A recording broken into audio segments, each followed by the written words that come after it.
Exam period has to be one of the most brutal times. I just came out of one and I'm so relieved.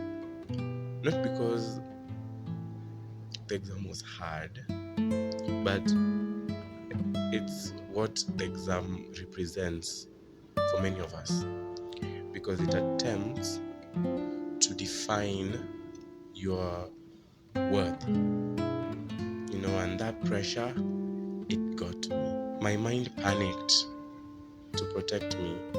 I stayed in a constant state of stress. It felt like I was carrying the weight of the world.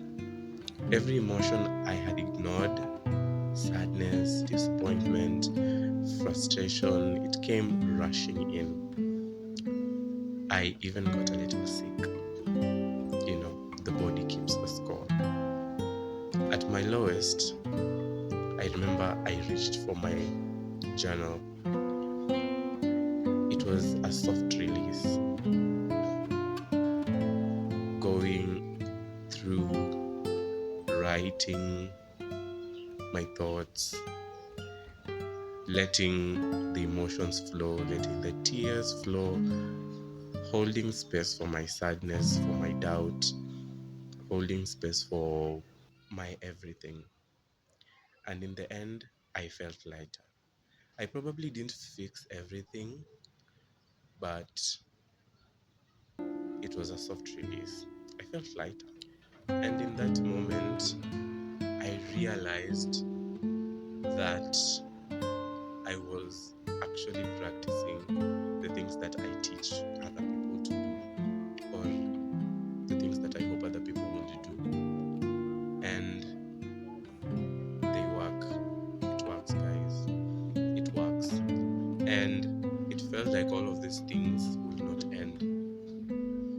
That I want people to come out the other side. But I did. And that's why this sentence has to be the most important sentence ever. That these too shall pass.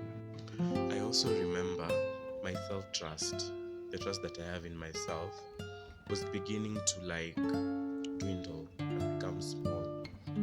And I remember telling myself that this is a chance that I have to increase or strengthen the self-compassion that I am trying to practice, for me to speak to myself kinder and to be more gentle to myself.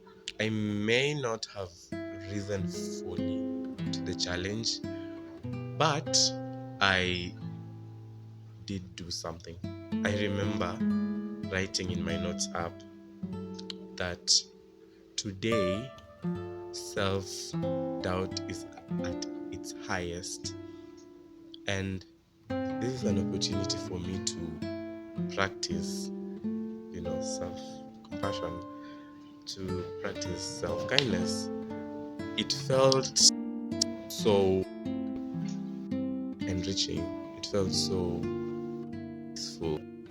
This is just a call for you to put in systems that will ensure that you have a good baseline level of mental health, for you to have people you can talk to, for you to have a good relationship with yourself, for you to be able to do stuff like journaling, mindfulness, taking walks. And all these things are free. You don't have to pay a single shilling. Do not wait for you to be in a rut, for you to actively prioritize your mental health. Don't wait for you to reach there. So thank you so much for watching the whole video. Make sure you comment, you like the video, share it with someone you love, maybe recommend the channel as well.